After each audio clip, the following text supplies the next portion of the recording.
Hello guys and welcome back to the Traitors US Season 1 Episode 9, and we're almost at the end game. We banished somebody else today, somebody else has been murdered, and we're down to the final 5 people, which I gotta say is absolutely crazy. How we've come from 20 people to 5.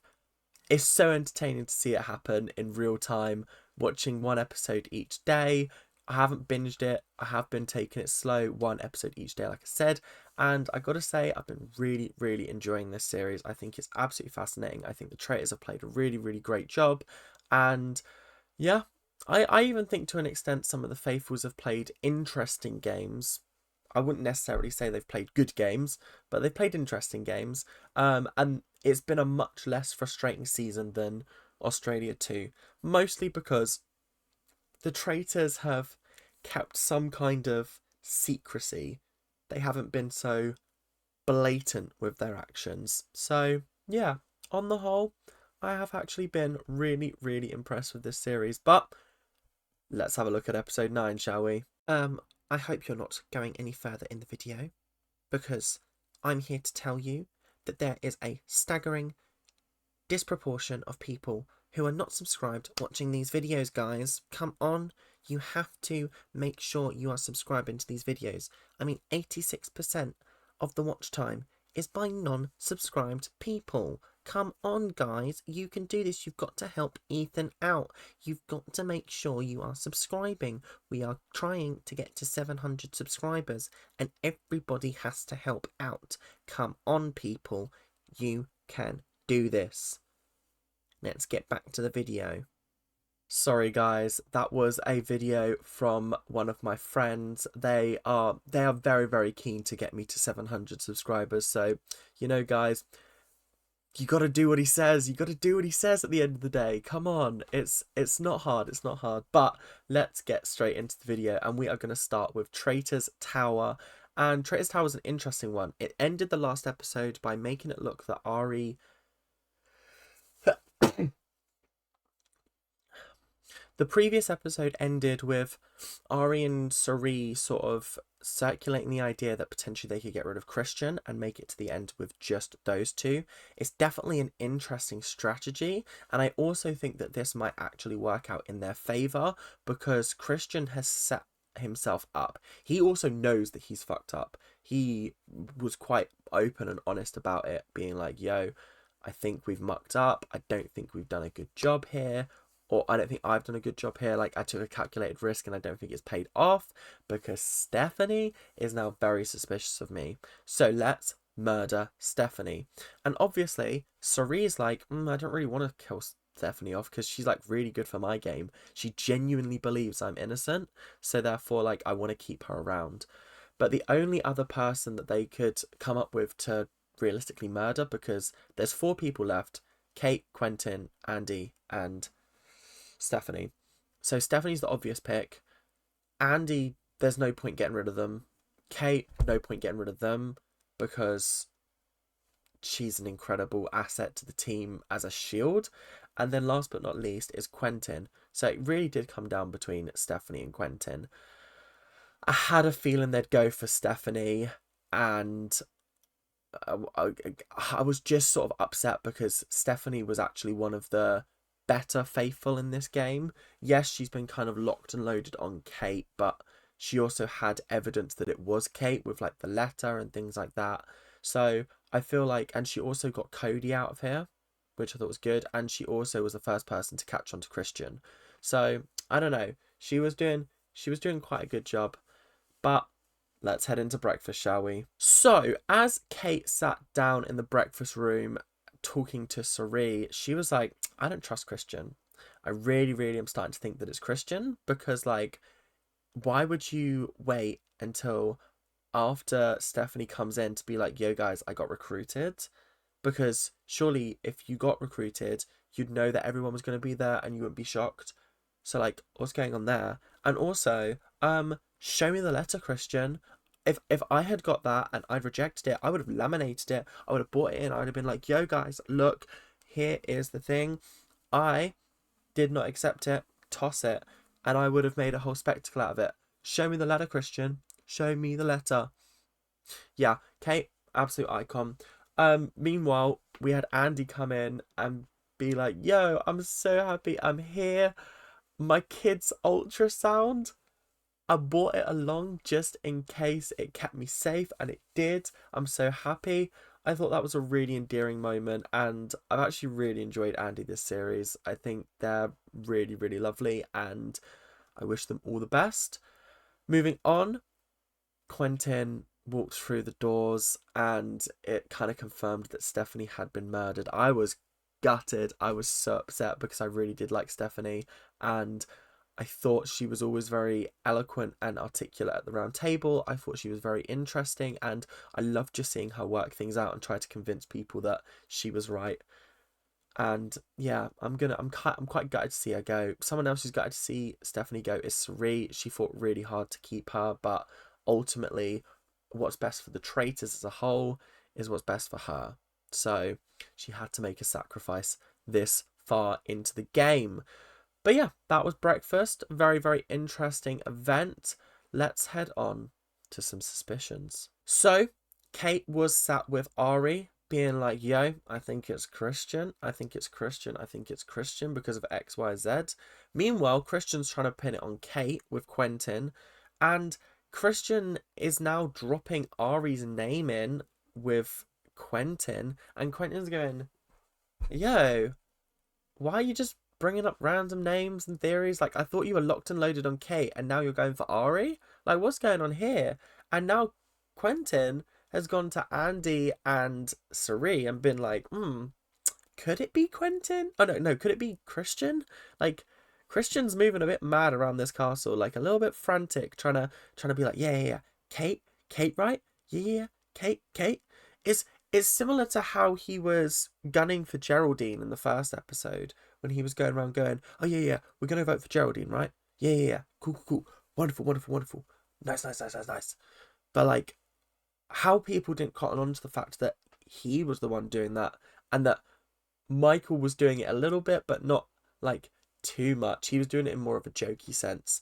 Yeah, he did threaten to murder Kate if she didn't vote for Geraldine, but it is what it is. But on the whole, it was just a crazy moment of like, okay, right, every single person in this castle has now been like, it's Christian. So what's going on? There's also a split down the middle, 3 traitors, 3 faithful. So really, this could go any way. The only way that a traitor leaves tonight is if somebody backstabs a traitor, which we haven't. No, we have seen this season because obviously Christian and Sari voted out Cody. So yeah, we have seen it. But to vote out Christian, that'd be a cheeky naughty one, I gotta say. Very cheeky and naughty. So the mission was the art gallery mission with the lasers and the bending and the crouching and the crawling and all the artifacts. It was quite an entertaining watch. I was shocked that Sari made it. I really didn't think she'd do very well in this challenge, but she absolutely smashed it. Quentin also smashed it. Andy also smashed it. And Kate got so close and then fucked up. And so she was out of the game. And then as for Christian and... who's the other person?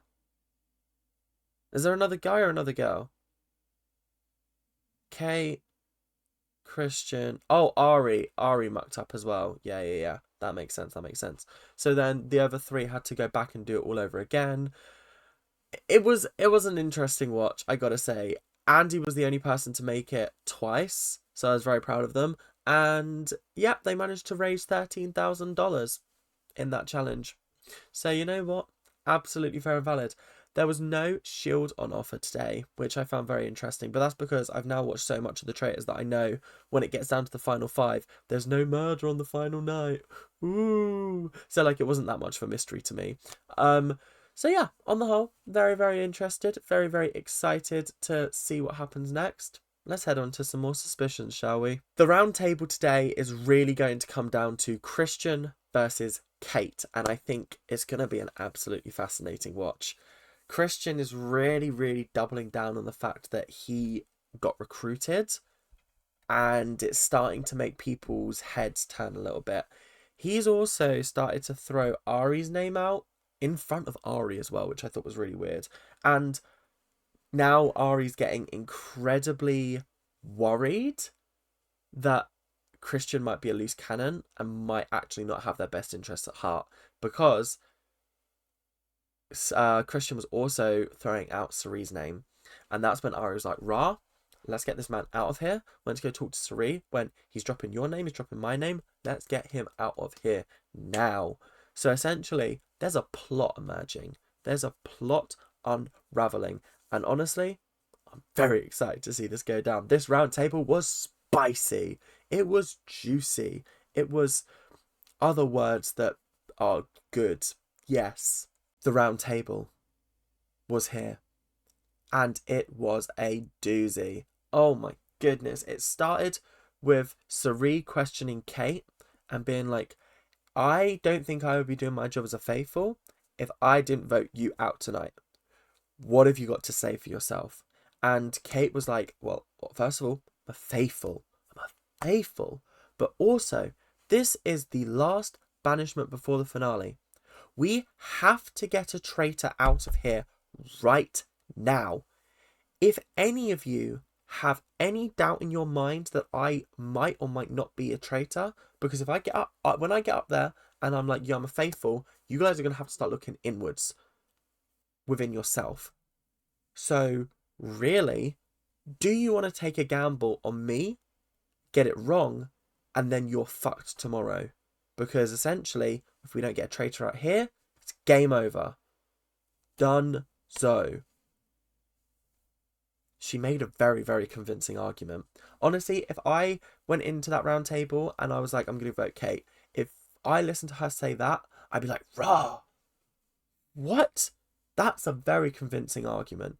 When the thing about Kate is, and I feel like maybe I give her too much credit, but she convinces me every single time she says, I'm a faithful, I'm a faithful.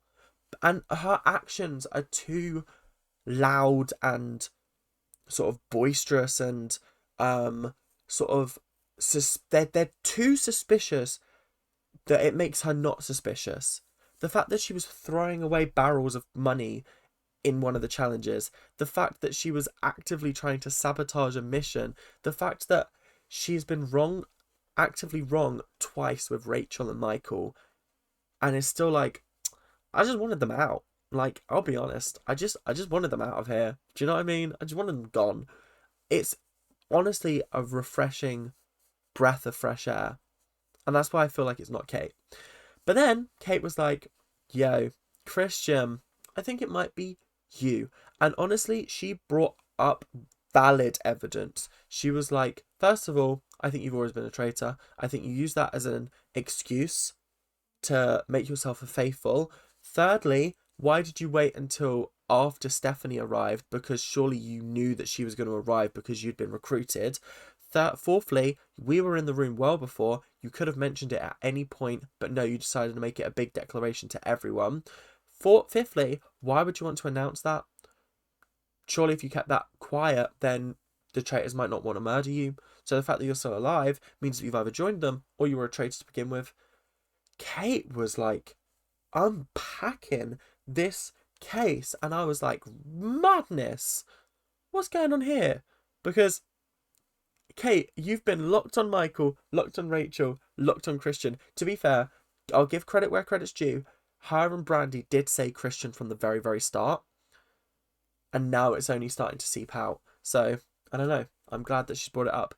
Then she was like, and then obviously Christian was like, oh, I think it's you, Kate. And then Kate was like, okay, if I'm wrong, who are you looking at? Who around this table is your second pick for traitor? And that's when Christian went, Ari and Quentin. The fact that he had the nerve to bring up a fellow traitor, this is the second time today he's done that. Third time even, because he's brought up Ceri's name as well. He is playing a very, very dangerous game, and I just don't think he's playing it very, very well. I think it's just a bit poor. It's poor execution is what it is, and it's really frustrating. Quentin, bless him, still voting for Kate. I'm 95% certain this man has never ever voted for a traitor. I'm pretty sure he voted for Kate during the Cody vote. I'm pretty sure he voted for Kate in this vote. I don't think he's voted for a traitor this entire game. And I just think, do you know that I'm going to be ranking you at the end of this series? Because, like, you're not going to end up very high, my lovely. You've played a pretty poor game. The fact that you've made it this far is mostly because you're pretty thick, and the traitors know that. So the fact that you've had no genuine suspicion, and your only suspicion has been Kate, is the fact you're still here, because they know if they need to get rid of Kate, you're an easy number for them. You're an easy number for them. And it is what it is. So this is when, what's his name? Alan Cumming was like, yo guys, this is the penultimate round table.